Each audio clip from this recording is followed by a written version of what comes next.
Hey guys, what's going on? It's Kyle and I'm coming back at you guys with another video. Today I'm going to be giving you guys my Mount Rushmore of Michigan State basketball. Now, basically how I did this is I wanted to take a player from each different era. So basically like the late 80s, late 90s, late 2000s, and then the late 2000 like 10s, right? Now how I did this is legacy they left at Michigan State, jersey number retired really would count. I wanted to pick like one player, like I said, from each era, so I wouldn't have like two players that maybe have played on one team or played their career together, because there's only a couple spots open. So that being said, let's get into it. So this first one's gonna be a gimme. This is gonna be like the god tier of Michigan State basketball. This is Magic Johnson. He played 2 years here, and in his first season, he averaged 17 points, 7.4 assists, and 7.9 rebounds a game, shooting 78% from free throw. And his next year, he would average 17.1 points a game, 8.4 assists, and 7.3 rebounds a game, and would win a national championship, which does mean a lot in these rankings, in my opinion. And he would go in number one overall in the NBA draft, which, again, draft position doesn't really matter because you can be a very good player at Michigan State, like you'll see later in the video, and go later in the draft.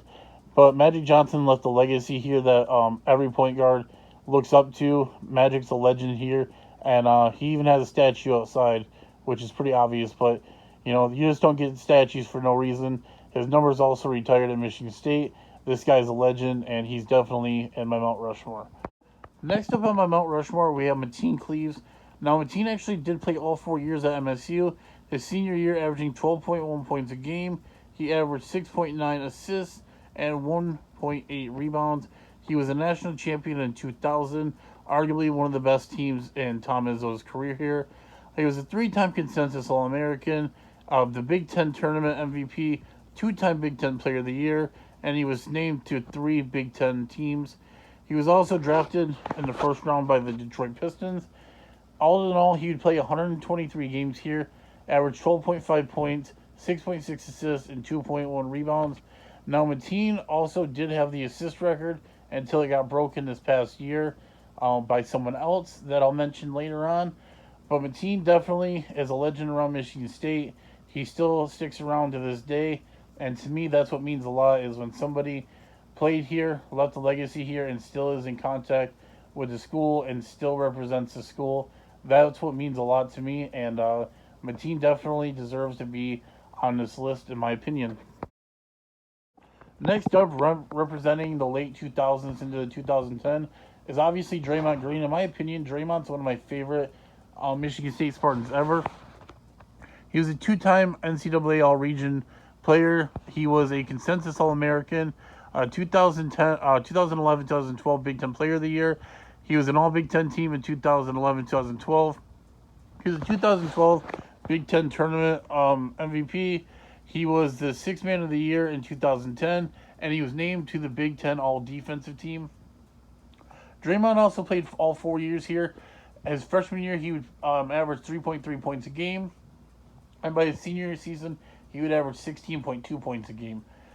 He would come in and average 0.8 assists per game, and when he would leave, he would average 3.8 assists a game. His freshman year, he would average 3.3 rebounds a game, and he would end up leaving averaging 10.6 rebounds a game. Now, Draymond obviously has that Spartan mentality where he likes to grind, get dirty, and be the villain, and he's definitely embraced that. His number was retired this past year, and in my opinion, Draymond Green is one of the best players to come through Michigan State. Like I said, the 2 trips to the Final Four really solidify his career, and Draymond Green also does still represent Michigan State very well. He loves this school, and he stays in contact. Which, again, there's a lot of players out there who went to schools that they have cut all ties with and no longer associate with. So for these players to still want to be around still does mean a lot, and Draymond Green definitely is, like I said, my favorite player, and he deserves to be on this list. Next up on my list, I have Cassius Winston. Now, this should not be a shock to anybody. Cassius came in here. He wasn't expected to be the player he was. He only averaged 6.7 points a game his freshman year and would leave averaging 18.6 points. He would average 5.2 assists his freshman year, average 5.9 assists his senior year, and would only average 1.8 rebounds a game his freshman year and leave averaging 2.5 rebounds a game. He was a two-time All-Big Ten player, Big Ten team, a Big Ten tournament MVP.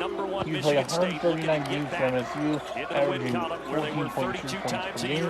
He was an NCAA All-Region player, a two-time consensus All-American, and the Big Ten Player of the Year in 2018-19, where he would also lose the National Player of the Year to Zion Williamson and John Morant, who would go 1 and 2 in the NBA draft that year. So Cassius Winston, in my opinion, his number will be retired in the Breslin Center one day. Mark it down. I don't care how you remember it, but Cassius Winston will have his number retired 100%. Let me know what you guys think down below, and I'll have a good day.